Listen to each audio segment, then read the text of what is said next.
عبده ورسوله فأعوذ بالله من الشيطان الرجيم بسم الله الرحمن الرحيم قل إن كنتم تحبون الله فاتبعوني يحببكم الله ويغفر لكم ذنوبكم والله غفور رحيم وقال تعالى لقد كان لكم في رسول الله أسوة حسنة وقال تعالى إنك لعلى خلق عظيم عن أبي هريرة رضي الله تعالى عنه قال قال رسول الله صلى الله عليه وسلم كل أمتي يدخلون الجنة إلا من أبى قيل ومن أبى يا رسول الله قال من أطاعني دخل الجنة ومن عصاني فقد أبى أو كما قال رسول الله صلى الله عليه وسلم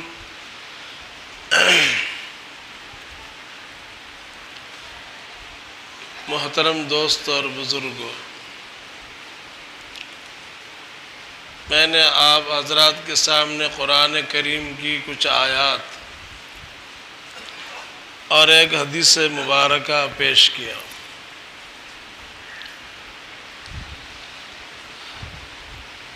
آیات میں آپ صلی اللہ علیہ وسلم کا مقام اللہ نے خود بیان کیا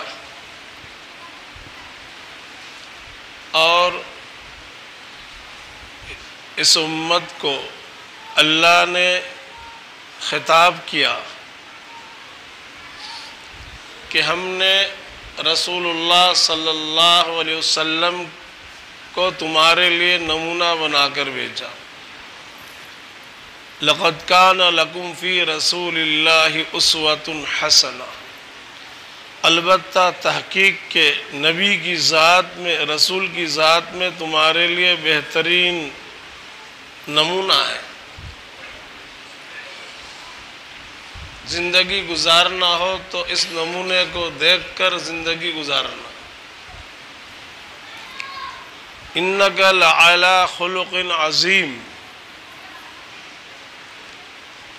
اللہ نے فرمایا نبی کو کہ تم بہت ہی اعلیٰ اخلاق پر ہو، اس سے اچھے اعلیٰ اخلاق کسی انسان کے نہیں ہو سکتے۔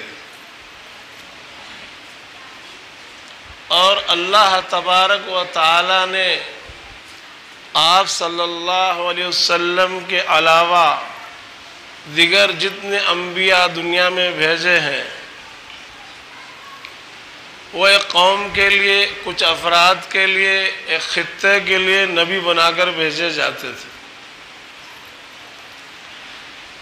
لیکن آپ صلی اللہ علیہ وسلم کو اللہ نے نبی اور رسول بنا کر جو بھیجا،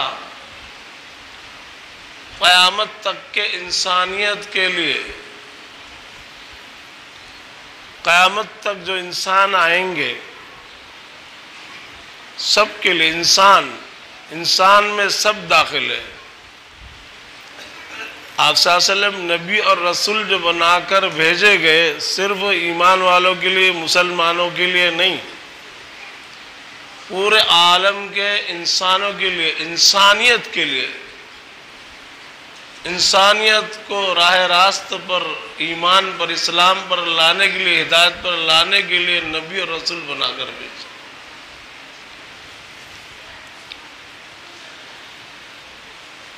بلکہ نبی پاک صلی اللہ علیہ وسلم کو اللہ نے رحمت بنا کر بھیجا پورے عالم کے لیے، عالم کی ہر چیز کے لیے۔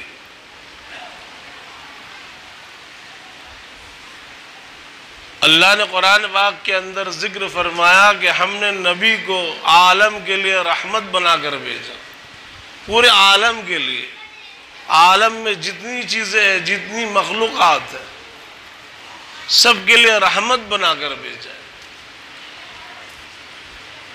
اس لیے نبی نے جو دعوت دی، سب کو دعوت دی، اور نبی کے سامنے جو ماحول تھا وہ کفر کا، شرک کا، فساد کا، ظلم کا، ان کو دعوت دی۔ بت پرستی کا گڑھ تھا مکہ المکرمہ، 360 بت کعبۃ اللہ کے اندر تھے، ہمیشہ بت پرستی کا بازار گرم رہتا تھا، وہاں دعوت دی، کفار کو ایمان کی دعوت دی۔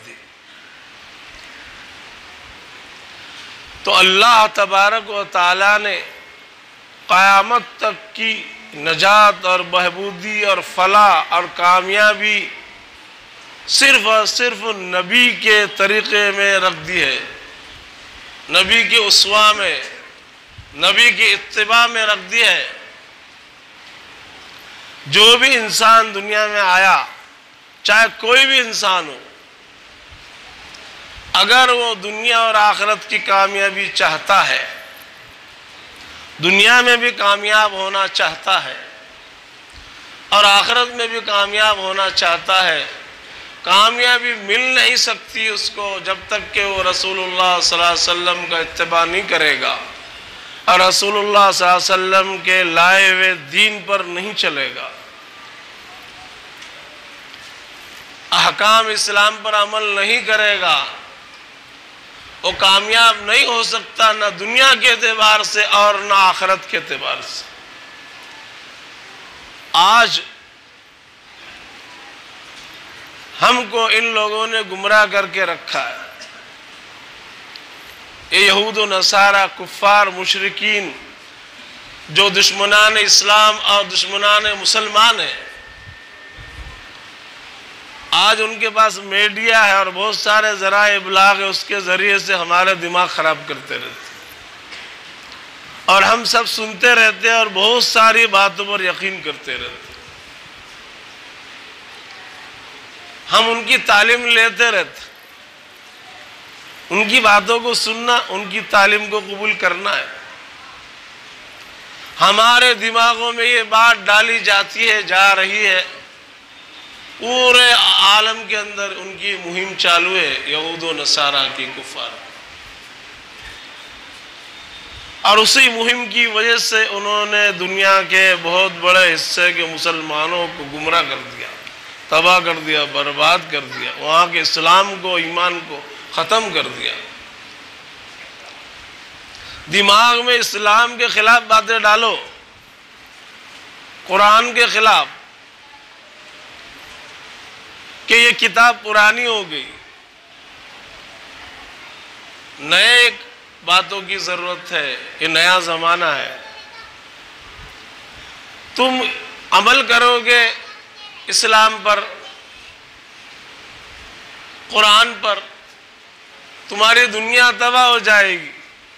دیکھو ہم اچھے چیز کی میں بتاتے ہیں، تمہاری دنیا بنے گی، تم کو مال ملے گا، تم کو دولت ملے گی، تم کو یہ ملے گا، تم کو وہ ملے گا۔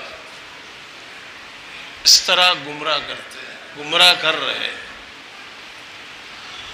اور مسلمانوں میں سے بہت بڑا طبقہ جو کمزور ایمان والا ہے، وہ کچھ باتیں صحیح بھی سمجھتا ہے۔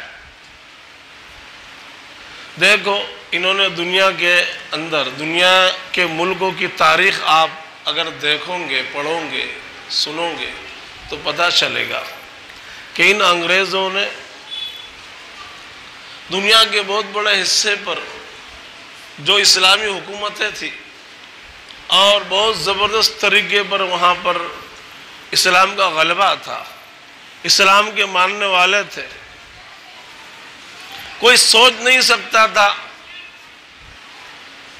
کہ یہاں کی اسلامی حکومت ختم ہو سکیں گی اور یہاں کے مسلمان کبھی مارے جائیں گے اور ان کا ملک چھینا جائے گا، کوئی سوچ بھی نہیں سکتا تھا۔ ایسی زبردست حکومتیں ان کی تھی، اتنی طاقت تھی ان کی، اور وہ بول بالا تھا۔ اندلس کی تاریخ کو اٹھا کر دیکھ لیجیے، اور اس کے علاوہ بھی بہت ساری تاریخ، ہمارے اس ملک کی تاریخ کو بھی ہم دیکھ سکتے ہیں۔ انہوں نے یہاں جو کچھ بھی بربادی کی، تباہی کی، اسلام کی، مسلمانوں کی، اسلامی حکومتوں کو ختم کیا، تباہ کیا، برباد کیا، کس طریقے سے کیا؟ وہ یہی کہ اسلام کی جو باتیں ہیں، ایمان کی جو باتیں ہیں، قرآن کی جو باتیں، نبی کے رسول کی جو باتیں، مذہب کی باتیں، ان باتوں کے سلسلے میں خرابی ڈالو کہ اس سے تمہارا نقصان ہے، دنیا کا نقصان ہے۔ جیسے اندلس میں انہوں نے جو کچھ حالات پیدا کیے، کس طرح پیدا کیے، اور عام لوگ جو ہے، دیکھو کہیں بھی کسی ملک میں عام لوگ زیادہ ہوتے ہیں، خاص لوگ جیسے علماء ہے، قرآن پاک کو جاننے والے، اس میں گہرائی جن کے اندر ہے، وہ مفسرین، محدثین، علماء، فقہاء، یہ لوگ کم ہوتے، شریعت کو جاننے والے اور پوری زندگیاں اپنی اس میں لگانے والے، جو دین کے رہبر ہوتے ہیں، علماء کی جماعت تھوڑی سی، خواص جس کو بولیں گے، وہی پوری امت کی جان ہوتے، جنہوں نے قرآن کو سمجھا، قرآن کو اپنی زندگیوں میں، دل و دماغ میں اپنے اندر اتارا، شریعت کو مکمل طریقے پر جن لوگوں نے سمجھا اور وہ امت کو سمجھاتے ہیں، دین پر جماتے ہیں۔ یہ دین کی روح ہوتی ہے، کیونکہ دین کی روح قرآن ہے، حدیث ہے۔ اسلام کس کا نام ہے؟ ایمان کا سرچشمہ کیا ہے؟ ایمان کہاں سے پھوٹتا ہے، نکلتا ہے؟ قرآن پاک جڑ ہے، اصل اللہ کی کتاب، یہ مین ہے، اصل ہے، روح ہے اسلام کی۔ قرآن روح ہے اسلام کی، اور قرآن کو جاننے والے، سمجھنے والے علماء، فقہاء، مفتیان، اہل اللہ، جنہوں نے اللہ کی اس کتاب کو سمجھا اور اپنا سب کچھ اس کے اوپر لٹا دیا، اپنی پوری زندگی اس کے اوپر قربان کر دی، وہی لوگ امت کو اللہ کی باتیں سمجھاتے اور اس ایمان پر جماتے۔ وہ پاور وہاں سے نکلتا ہے، اس کتاب سے نکلتا ہے۔ کتاب کے سمجھانے والے اس پاور کو جانتے ہیں، ان کے اندر بھی وہ پاور ہے، تو یہی پاور لوگوں میں تقسیم کرتے ہیں۔ اسی پاور کی وجہ سے امت پنپتی ہے، امتوں میں طاقت اور اسپرٹ پیدا ہوتی ہے، اور وہی جی سکتی ہے جن کے اندر یہ قرآن اسپرٹ پیدا ہو، یہ طاقت پیدا ہو۔ نبی نے محنت کی صحابہ پر، قرآن کو ان کو سمجھایا، مکمل طریقے پر انہوں نے قرآن پر عمل کیا، جیسا اترتا تھا ویسا عمل کرتے تھے۔ اللہ نے تھوڑے سے وقت میں پوری دنیا پر ان کو فتوحات عطا کر دی۔ وہ روح اور وہ طاقت اور اسپرٹ ہے اس کتاب کے اندر، اور اس کتاب کے اوپر اور اس اسلام پر عمل کرنے میں وہ طاقت اور وہ اسپرٹ ہے، اس کا مقابلہ دنیا میں کوئی نہیں کر سکتا، اس کتاب کا اور اس کتاب والوں کا، نہ کوئی کر سکا ہے اور نہ کوئی کر سکتا ہے۔ آج بھی چیلنج ہے قرآن پاک کا، جو اس پر اتر جائے، قرآن پاک پر جو قوم، جو ملک والے، جو طبقے والے مکمل طریقے پر اگر کتاب پر، قرآن پاک پر اتر جائے، دنیا میں ان کا کوئی مقابلہ نہیں کر سکتا، ان سے کوئی ٹکر نہیں لے سکتا، ان کو کوئی تباہ نہیں کر سکتا، ان کو کوئی برباد نہیں کر سکا، نہ کر سکا ہے، نہ کر سکتا ہے۔ وَأَنْتُمُ الْأَعْلَوْنَ إِن كُنتُم مُؤْمِنِينَ، یہ اللہ کا اعلان آج بھی ہے، یہ اللہ کا کلام ہے۔ اللہ کا کلام اور اللہ کی بات کبھی بھی جھوٹ اور غلط نہیں ہو سکتی، اس میں امکان نہیں ہے غلطی کا۔ وَأَنْتُمُ الْأَعْلَوْنَ، اللہ نے فرمایا قرآن پاک کے اندر، اور تم ہی سربلند رہو گے۔ ان کنتم مومنین، اگر تم پکے اور سچے ایمان والے ہو اور ایمان کے تقاضوں پر چلتے ہو اور کتاب پر چلتے ہو اور نبی کے طریقے پر چلتے ہو تو تم ہی سربلند رہو گے، تمہارا کوئی بال بکا کبھی نہیں کر سکے۔ آج ذرا سے حالات آ جاتے ہمارے اوپر تو ہماری حالت کیسی ہو جاتی، کیا ہوگا؟ ان باتوں سے ایسا لگتا ہے ہم کو یقین نہیں اللہ کی باتوں پر، قرآن پر ہم کو یقین نہیں، نبی کی زندگی پر ہم کو یقین نہیں۔ جب اللہ نے اتنا صاف صاف قرآن پاک میں بتلا دیا اور ہمارے پاس موجود ہے، اور بڑے قدر کی بات ہے اور بہت ہی بڑی بات ہے اس امت کے لیے، ہمارے لیے اللہ نے خصوصیت کے ساتھ اس امت کو جو کتاب دیا اور نبی کو جو معجزہ دیا اس کتاب کا، تو ایسا معجزہ دیا جو قیامت تک رہنے والا ہے۔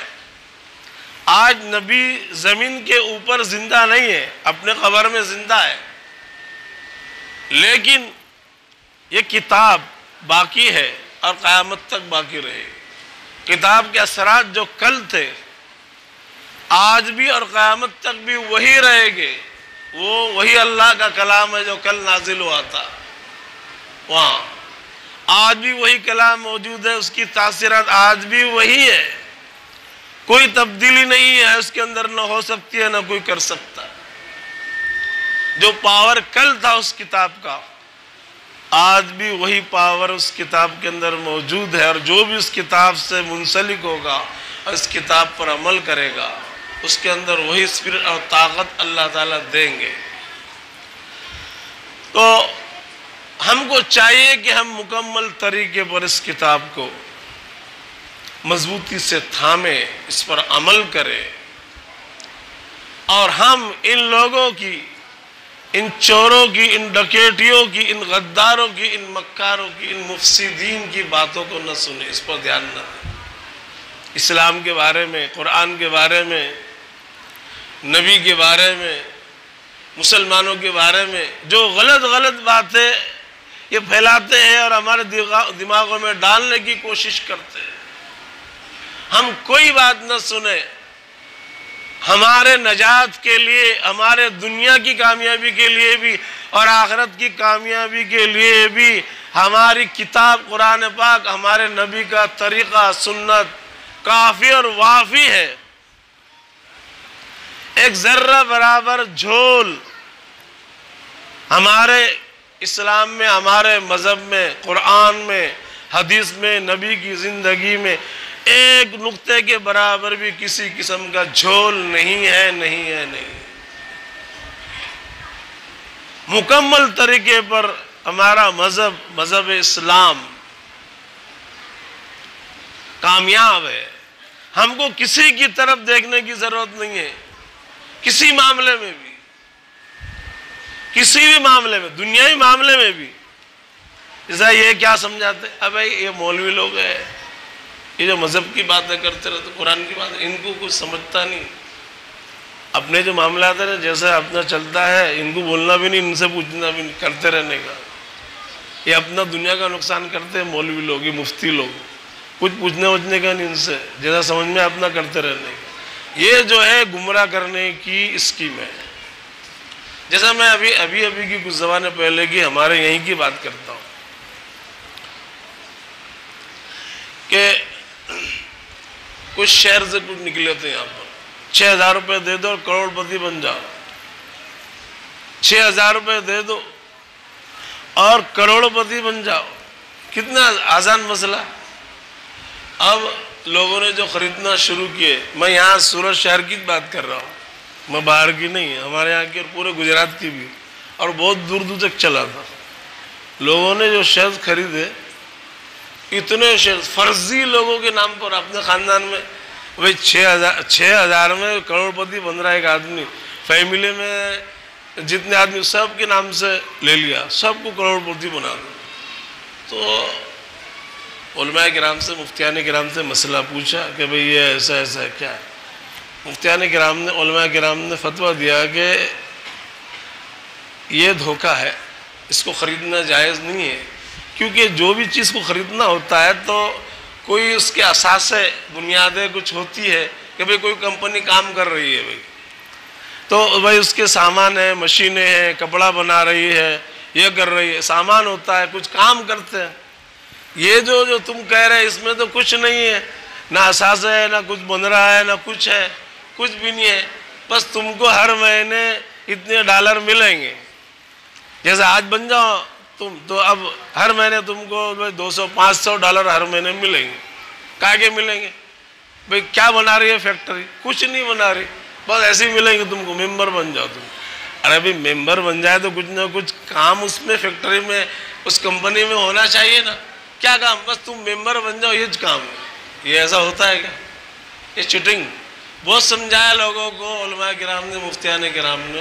اور اس میں اچھے لوگ جو کام سے لگے ہوئے، بہت دیندار سمجھے جاتے ہیں، دین کا بہت کام بھی کرتے ہیں، وہ لوگ بھی اچھے بہت بڑا طبقہ، وہ بھی ایسی باتیں چلائے کہ دیکھو مولویوں کو مت بولو، اپنا کام کرو نا. کروڑ پتی بن رہے 6,000 میں صرف.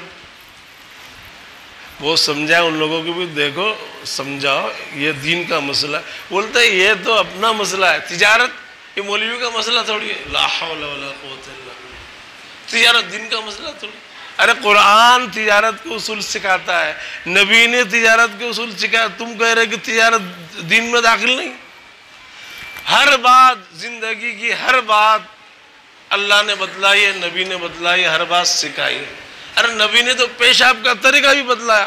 تجارت تو بہت بڑی چیز ہے، تجارت تو بتلا نہیں سکتا. ہم کو احساس ہی نہیں کہ ہم کون ہے، کیا ہے، ہم کو کیا کرنا ہے، ہم کیا کر رہے ہیں. احساس ہی نہیں، احساس ختم ہو گیا. اس لیے ابھی جو زندگی ہے، ہماری زندگی کے کچھ لمحات ہے، ہم نے قدر کرنا چاہیے اور ہم نے اپنی زندگی میں انقلاب لانا چاہیے. دین پر، ایمان پر، اعمال پر جمانے کی کوشش کرنا چاہیے. اور ہم نے کل کے بارے میں سوچنا چاہیے. اچانک موت آ جائے گی اور ہم اٹھا لیے جائیں گے، پھر کچھ کام نہیں آئے گا. آج ہم نے قدر کر لی اپنی زندگی کی تو ہم کچھ بھی کر سکتے، بہت کچھ کر سکتے. ہم دین پر جم بھی سکتے ہیں، جما بھی سکتے ہیں. آج کل جو اللہ تبارک و تعالیٰ نے سلسلے ہمارے ہاں قائم کیے، مدارس کے، خانقاہوں کے، یہ جماعت کے سلسلے ہیں، یہ سب یہی سلسلے دین پر جمنے اور جمانے کے. ان سب سلسلوں سے ہم نے جڑنا چاہیے. علماء کرام سے، اولیاء اللہ سے، اہل اللہ سے اپنا رابطہ کرنا چاہیے. جماعت کے کام سے ہر ایک مسلمان نے جڑنا چاہیے. اس وقت زمانے کی امت کی بہت زبردست ضرورت ہے. یہ جو جماعت کا کام ہے اس میں جڑنا ضروری ہے. آج ایک اللہ نے ایسا کام کھولا ہے اور اصلاح کا ایک طریقہ اللہ تعالیٰ نے ایسا نکالا ہے کہ جو پڑھے لکھے، جنہوں نے مدرسہ نہیں پڑھا، وہ حافظ عالم نہیں ہوئے، کوئی دینی تعلیم حاصل نہیں کی، ان کے لیے ایک راستہ سے نکل جاتا ہے اور دین کی باتیں سب معلوم ہوتی ہے. دین پر جمنے کا راستہ معلوم ہو جاتا ہے اور دین سے جڑنے کا راستہ ایک پیدا ہو جاتا ہے. مسجد کا ماحول اور وہ نبوت والا ماحول، وہ وہاں صحابہ کا مدینہ والا ماحول، وہ ہم کو ملتا ہے. اس لیے سلسلوں سے ہر ایک مسلمان نے جڑنے کی کوشش کرنا چاہیے اور یہ کوشش کرنا چاہیے کہ ہمارا کوئی قدم اسلام کے حکموں کے خلاف، قرآن کے حکموں کے خلاف، نبی کے خلاف، نبی کی سنتوں کے خلاف نہیں ہونا چاہیے. خلاف پیمبر کسے راہ گزید کہ ہرگز بمنزل نہ خواہد رسید. نبی کے نبی کے طریقے کے خلاف جو بھی راستہ اختیار کرے گا کبھی منزل مقصود تک نہیں پہنچ سکتا۔ میں نے ایک روایت پیش کی تھی حضرت ابو ہریرہ رضی اللہ تعالیٰ عنہ کی، آپ صلی اللہ علیہ وسلم فرمایا کہ میری پوری امت جنت میں جائے گی لیکن ایک شخص نہیں جائے گا۔ صحابہ نے پوچھا کون ہے وہ شخص؟ قیل ومن یا رسول اللہ؟ قال من اطاعنی دخل الجنہ ومن عصانی فقد ابا۔ آپ صلی اللہ علیہ وسلم فرمایا جس نے میری اتباع کی، میرے سنت پر عمل کیا، میری سنتوں کو اپنایا وہ جنت میں جائے گا، اور جس نے میری سنتوں کی مخالفت کی، میرے طریقے کی مخالفت کی، وہ انکار کرنے والا ہے، وہ جہنم میں جائے گا۔ اسی لیے فیصلہ ہمارے ہاتھ میں، ہم نبی کے اتباع کریں جنت میں ہم جا سکتے ہیں۔ جنت والا راستہ بالکل صاف ہے، جنت والا جہنم والے راستے صاف ہے، اللہ نے بتلا دیا۔ اب ہم جو راستے اختیار کریں گے جدھر جائیں گے اس طرف کیا ہم جا سکتے ہیں۔ اللہ تعالی ہم سب کو ہدایت پر قائم رکھے اور جنت والے راستے پر چلنے کی توفیق عطا فرمائے، اور جہنم والے راستے سے ہم سب کی حفاظت فرمائے۔ وآخر دعوانا الحمدللہ رب العالمین۔